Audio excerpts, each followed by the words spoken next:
ഇന്ന് ഞാൻ നിങ്ങളെ കാണിച്ചു തരുന്നത് വെറും 10 മിനിറ്റ് കൊണ്ട് ഒരു പലഹാരമാണ്. അത് അരിപ്പൊടി കൊണ്ടാണ് നമ്മൾ ഉണ്ടാക്കുന്നത്.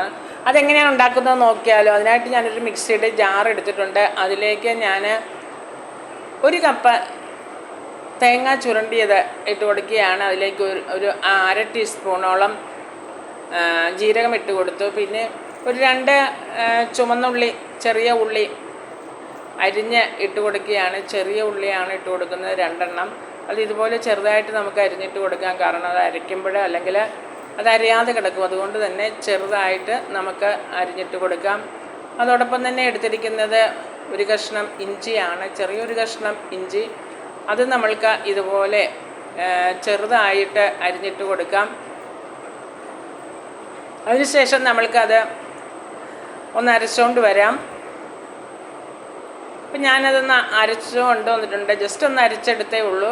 അതിലേക്ക് ഞാനിപ്പോൾ ഒരു പിടി മല്ലിയിലയും കൂടി ഇടുന്നുണ്ട്. എന്നിട്ട് നമുക്ക് വെള്ളം ചേർക്കാതെ നന്നായിട്ട് ഒന്ന് അരച്ചുകൊണ്ട് വരാം.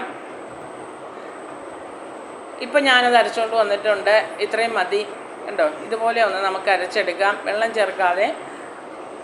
അതവിടെ ഇരിക്കട്ടെ. അതിനുശേഷം ഞാനൊരു പാത്രത്തിലേക്ക് 1 കപ്പ് അരിപ്പൊടിയാണ് ഇട്ട് കൊടുക്കുന്നത്. നമ്മൾ പത്തിരിക്കും ഇടിയപ്പത്തിനും ഒക്കെ ഉപയോഗിക്കുന്ന അരിപ്പൊടി. അതിലേക്ക് നമ്മൾ അരച്ച് വെച്ചിരിക്കുന്ന തേങ്ങയുടെ കൂട്ട് നമ്മൾക്ക് അതിലേക്ക് ഇട്ട് കൊടുക്കാം.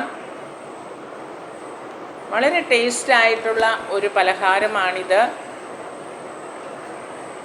നമ്മൾക്ക് അത് മുഴുവനും അതിലേക്ക് ഇട്ട് കൊടുക്കാം. അപ്പം അതിൻ്റെ അടപ്പിലുള്ളതൊക്കെ ഞാൻ അങ്ങ് തൂത്തിട്ട് കൊടുക്കുകയാണ്. അതിനുശേഷം നമ്മൾക്ക് അതിലേക്ക് നമ്മൾ ഏത് കപ്പിനാണോ വെള്ളം എടുത്തത് ആ കപ്പിന് 2 കപ്പ് വെള്ളമാണ് ഞാൻ ഒഴിച്ചു കൊടുക്കുന്നത്. നോർമൽ വാട്ടറാണ്.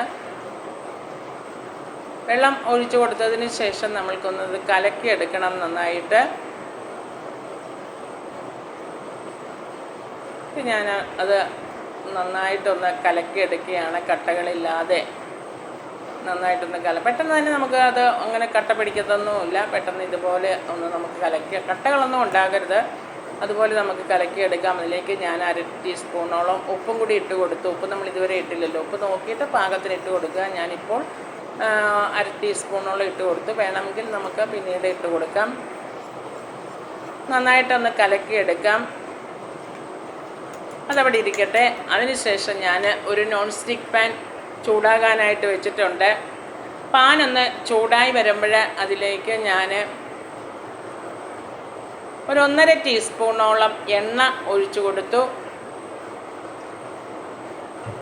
എണ്ണയൊന്ന് ചൂടായി വരട്ടെ. ചൂടായി വരുമ്പോൾ നമ്മൾക്കതിലേക്ക് കുറച്ച് കടുക്, ഒരു 1/2 ടീസ്പൂണോളം കടുക് നമുക്കിട്ട് കൊടുക്കാം. അതിലേക്ക് എണ്ണ നന്നായിട്ട് ചൂടായതിന് ശേഷം മാത്രം ഇട്ട് കൊടുത്താൽ മതി. ഇപ്പോൾ എണ്ണ നന്നായിട്ട് ചൂടായിട്ടുണ്ട്.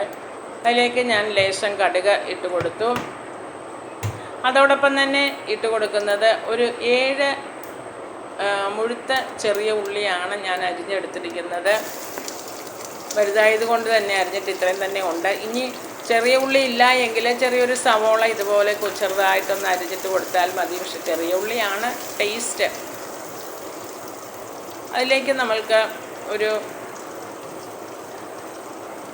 2 തണ്ട് കറിവേപ്പില ഇട്ട് കൊടുത്തു. ഞാൻ അതും കൂടി ഇട്ട് നന്നായിട്ടൊന്ന് ഇളക്കി ഇതുപോലെ യോജിപ്പിച്ചെടുക്കാം. അതോടൊപ്പം തന്നെ അതിലേക്ക് 2 പച്ചമുളക് ചെറുതായിട്ട് അരിഞ്ഞ് അതും കൂടി ഇട്ട് കൊടുക്കുന്നുണ്ട്. എരിവിനനുസരിച്ചിടുക, എരിവ് കൂടുതൽ വേണമെങ്കിൽ അതിനനുസരിച്ചിടുക. ഞാനിപ്പോൾ 2 പച്ചമുളകാണ് അരിഞ്ഞിട്ട് കൊടുക്കുന്നത്. ചെറുതായിട്ട് തന്നെ അരിഞ്ഞിട്ട് കൊടുക്കാം. അതിന് ശേഷം അതൊന്ന് ഇളക്കി യോജിപ്പിക്കുക. നമ്മളുടെ ഉള്ളി, ചെറിയ ഉള്ളിയൊക്കെ ഒന്ന് നന്നായിട്ടൊന്ന് മുരിഞ്ഞ് കിട്ടണം. അതിലേക്ക് ഞാനൊരു 1/4 ടീസ്പൂണോളം ഉപ്പും കൂടി ഇട്ട് കൊടുത്തു.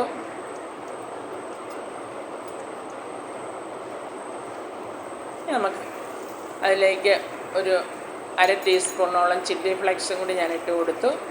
നമുക്ക് നന്നായിട്ട് ഇളക്കി യോജിപ്പിക്കാം.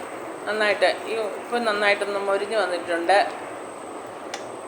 ഈ ഒരു സമയം നമ്മൾ കലക്കി വെച്ചിരിക്കുന്ന നമ്മളുടെ അരിപ്പൊടിയില്ലേ, അരിപ്പൊടിയും തേങ്ങയും കൂടി നമ്മൾ കലക്കി വെച്ചിട്ടില്ലായിരുന്നോ, അത് ആ ഒരു കൂട്ട് നമ്മൾക്ക് നന്നായിട്ടൊന്ന് ഇളക്കിയതിന് ശേഷം, അല്ലെങ്കിൽ അടിയിൽ ഇങ്ങനെ പൊടി താഴ്ന്നു കിടക്കും, അതുകൊണ്ട് തന്നെ നന്നായിട്ട് ഇതുപോലെ ഒന്ന് ഇളക്കിയതിന് ശേഷം നമ്മൾക്ക് അതിലേക്ക് ഒഴിച്ചു കൊടുക്കാം. എന്നിട്ട് നമുക്ക് ഇളക്കിക്കൊണ്ടിരിക്കണം. ലോ മീഡിയം ഫ്ലെയിമിൽ വെച്ച് വേണം നമുക്ക് ഇതുപോലെ ഒന്ന് ഇളക്കി കൊടുക്കാനായിട്ട്. ചവിട്ടി പിടിക്കരുത്, ഇളക്കിക്കൊണ്ടേ ഇരിക്കണം. ഞാൻ നന്നായിട്ട് ഇളക്കി മീഡിയം ഫ്ലെയിമിൽ വെച്ച് നന്നായിട്ടൊന്ന് ഇളക്കിക്കൊണ്ടിരിക്കുകയാണ്. ഇപ്പോൾ അത് വറ്റി വന്നിട്ടുണ്ട്. ആ ഒരു സമയം നമ്മൾക്ക് അത് ഒരു പാത്രത്തിൽ ഞാൻ കുറച്ച് നെയ്യ് തൂത്ത് വെച്ചിട്ടുണ്ടായിരുന്നു. ആ പാത്രത്തിലേക്ക് നമ്മൾക്ക് ഇതുപോലെ വറ്റി വന്നതിന് ശേഷം നമ്മൾക്ക് ഇതിലേക്ക് ഇട്ട് കൊടുക്കാം. ഈ ഒരു രീതിയിലായിരിക്കണം നമ്മളുടെ വറ്റി വരുമ്പോൾ നമ്മളുടെ മാവിരിക്കേണ്ടത്. ഒത്തിരി അങ്ങ് ഡ്രൈ ആയും പോകരുത്, ഒത്തിരി അങ്ങ് ലൂസും ആയിരിക്കരുത്. ഈ ഒരു കൺസിസ്റ്റൻസിയിൽ നമ്മൾ നെയ്യ് തൂത്ത് വെച്ച ആ പാത്രത്തിലേക്ക് ഇട്ട് കൊടുക്കാം. എന്നിട്ട് നമ്മൾക്ക് ഇതുപോലെ ഒന്ന് നിരത്തി കൊടുക്കാം. നമ്മൾക്ക് ഇതുപോലെ ഒന്ന് നിരത്തി ഒന്ന് സെറ്റ് ചെയ്ത് വയ്ക്കാം, ഈ ഒരു രീതിയിൽ. അതിന് ശേഷം നമ്മൾക്ക് വേണമെങ്കിൽ നമുക്ക് ഇതുപോലെ വെച്ച് ആറിക്കഴിഞ്ഞിട്ട് മുറിച്ച് നമ്മൾക്ക് ജസ്റ്റ് ഒന്ന് ഫ്രൈ ചെയ്തെടുക്കാം. അല്ല എങ്കിൽ ഞാനിപ്പോൾ ചെയ്യുന്നത് ഇതുപോലെ എടുത്തിട്ട് ഇഡ്ഡലി പാത്രത്തിൻ്റെ തട്ടിൽ കുറച്ച് വെള്ളം അടിയിൽ ഒഴിച്ചിട്ട് അതങ്ങ് ഇറക്കി വെച്ചിട്ട് നമ്മൾ ഒഴിച്ച് വെച്ച പാത്രം അങ്ങ് ഇറക്കി വെച്ച് ഒരു 5 മിനിറ്റ് ഒന്ന് മീഡിയം ഫ്ലെയിമിൽ വെച്ചൊന്ന് വേവിച്ചെടുക്കുകയാണ് ഞാൻ. അതിനായിട്ട് ഞാൻ അടച്ചു വെച്ചു. ഒരു 5 മിനിറ്റ് കഴിഞ്ഞ് ഞാനൊന്ന് തുറന്ന് നോക്കുകയാണ്. ആ ഒരു സമയം അത് പെട്ടെന്ന് തന്നെ വെന്ത് കിട്ടും. നമ്മൾ അത് തിളച്ച വെള്ളത്തിലിട്ട് വാട്ടിയെടുത്തതാണല്ലോ, അതുകൊണ്ട് തന്നെ പെട്ടെന്ന് തന്നെ നമുക്ക് വെന്ത് കിട്ടും. ഇപ്പോൾ അത് വെന്തിട്ടുണ്ട്. ഇനി ഞാനത് അടച്ച ഗ്യാസ് ഓഫ് ചെയ്ത് ആറാനായിട്ട് വെച്ചിരിക്കുകയാണ്. അത് ആറിയതിന് ശേഷം നമ്മൾക്ക് ഇതുപോലെ എടുത്ത് ഒന്ന് മുറിച്ചെടുക്കണം. നമ്മൾക്ക്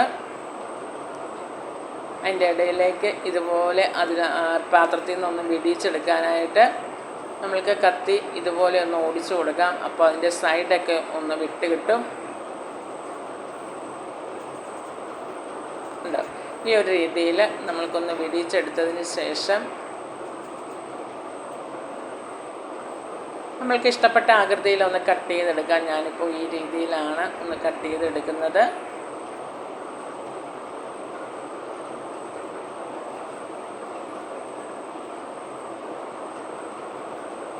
ഇങ്ങനെ നമ്മൾക്ക് ഏതെങ്കിലും ഷേപ്പിൽ നിങ്ങൾക്ക് കട്ട് ചെയ്തെടുക്കാൻ ഞാൻ ഈ രീതിയിൽ കട്ട് ചെയ്ത് മുറിച്ചെടുക്കുകയാണ്. ഇപ്പോൾ ഞാനിത് അങ്ങനെ കട്ട് ചെയ്ത് എല്ലാം മുറിച്ചെടുത്തിട്ടുണ്ട്. ഇനി നമ്മൾക്ക് ഇത് ഒന്ന് ചെറുതായിട്ടൊന്ന് ഫ്രൈ ചെയ്തെടുക്കാം. അപ്പോഴാണ് അതിൻ്റെ ടേസ്റ്റ്. ഇങ്ങനെ കഴിച്ചാലും കുഴപ്പമില്ല, എന്നാലും ഒന്ന് ഒത്തിരി എണ്ണ ഒഴിച്ച് ഫ്രൈ ചെയ്യുകയാണെങ്കിൽ നന്നായിട്ട് മൊരിഞ്ഞ് കിട്ടും. ഞാനിപ്പോൾ ലേശം കുറച്ച് എണ്ണ, ഒരു ടേബിൾ സ്പൂണോളം എണ്ണ ഞാൻ ഒഴിച്ചു കൊടുത്തു. ഞാൻ എല്ലാത്തിനും എണ്ണ കുറച്ചല്ലേ ചേർക്കത്തുള്ളൂ, അതുകൊണ്ട് തന്നെ ഒരു ടേബിൾ സ്പൂൺ എണ്ണ കൂടുതൽ ഒഴിക്കുകയാണെങ്കിൽ നന്നായിട്ട് കുട്ടികൾക്കൊക്കെ കൊടുക്കുകയാണെങ്കിൽ നന്നായിട്ട് എണ്ണ ഒഴിച്ച്, നന്നായിട്ടെന്ന് പറഞ്ഞാൽ ഒരു 2-2.5 ടേബിൾ സ്പൂണോളം എണ്ണ ഒഴിച്ച് ഒന്ന് മൊരിച്ച് കൊടുക്കുക. ഇപ്പം ഞാനിപ്പോൾ ഒരു ടേബിൾ സ്പൂണോളം എണ്ണ ഒഴിച്ച് കൊടുത്തു. നോൺ സ്റ്റിക്ക് പാൻ ആയതുകൊണ്ട് തന്നെ അത്രയൊക്കെ മതി. ഇനി നമ്മൾക്ക് അത് ഓരോ കഷ്ണവും ഒന്ന് നിരത്തിയിട്ട് കൊടുക്കാം. എന്നിട്ട് നമ്മൾക്കൊന്ന് 2 സൈഡും ഒന്ന് മൊരിച്ചെടുക്കണം. അപ്പോൾ ആ 2 സൈഡും മൊരിച്ചെടുക്കുമ്പോൾ വളരെ ടേസ്റ്റാണ്.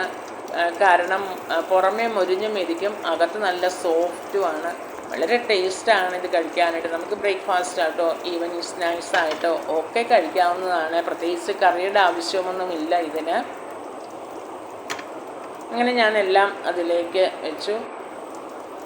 ഒരു സൈഡ് മൊരിഞ്ഞിട്ടുണ്ട്, അതുകൊണ്ട് തന്നെ ഞാനതൊന്ന് മറിച്ചിട്ട് കൊടുക്കാൻ നോക്കുകയാണ്.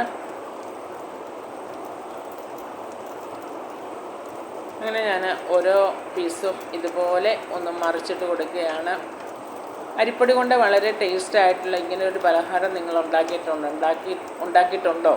ഉണ്ടാക്കിയിട്ടില്ല എങ്കിൽ ഇതുണ്ടാക്കി നോക്കണം, വളരെ ടേസ്റ്റാണ്. അതോടൊപ്പം തന്നെ നമ്മൾ ആവിയിലാണല്ലോ വേവിച്ചെടുക്കുന്നത്, പിന്നെ ലേശം എണ്ണ ഒഴിച്ച് ഇതുപോലെ ഒന്ന് മുരിച്ചെടുത്താൽ മതി.